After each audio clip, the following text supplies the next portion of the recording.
RHS students clean up a park, more severe weather preparedness, and more. We are Richmond, and we are...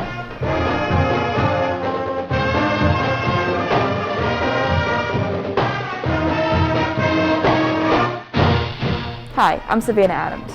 We kick things off with a look back to last weekend and the good work members of the RHS Green Club did.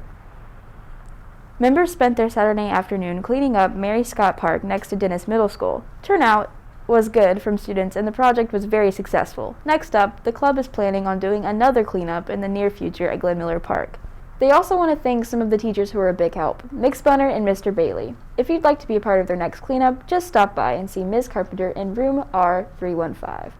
As we wrap up Severe Weather Awareness Week, we want people to be clear about some of the terminology surrounding severe weather. We often hear the words warning and watch when it comes to severe weather. It's important to know the difference.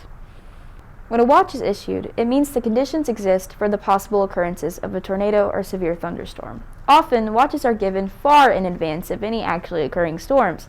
A warning means that a tornado is actually on the ground and you should take immediate action to protect yourself. Warnings, tornado or severe thunderstorm, are only given when it's actually happening, so you should take any warning very seriously and seek shelter. Now let's check a couple of announcements. Juniors and seniors, don't forget to make plans for this year's prom. The theme is A Night in Paradise. It will be held on Saturday, May 15th, starting at 7 p.m. in the Tiernan Center. There will be a catered dinner, entertainment, and door prizes. Remember, COVID restrictions will still be in place. We will be wearing masks and observing social distancing. Juniors and seniors, make plans to be there. And seniors, remember there are 2 sessions coming in to help fill out your FAFSAs. They're on Monday, March 29th at Morrison Reeves Library and Tuesday, March 30th at the Goulet Center in Cambridge City. Now it's time for a look at lifestyle news with Brendan Evans. Thanks, Savannah. Today we have some entertainment news and slowly getting things back to normal in Richmond. We were promised a different 63rd Annual Grammy Awards with a new executive producer, a new host, and the challenge of doing a show during a pandemic, and making it feel like it wasn't a video conference. That was a big challenge. With an audience of over 8 million people watching at home and only a few nominees not present at the awards, they did succeed. The show highlighted the contributions of women, the impactment of Black Lives Matter protests, offered screen times to workers at independent venues crushed by the pandemic, and made tributes to musicians we lost over the past year. It also saw Beyoncé earning yet more Grammys, making her the most winningest female of all time. Taylor Swift won again for the Album of the Year, and Billie Eilish won Record of the Year. Megan Thee Stallion won Best New Artist. Also this week, the Academy for Motion Picture Sciences announced the nominees for this year's Oscars. Even with 2020 being a down year for movies because of the pandemic, there were some very good movies in contention. Best movie nominees include The Father, Judas and the Black Messiah, Mank, Minari, Nomadland, Promising Young Woman, Sound of Metal, The Trial of the Chicago 7.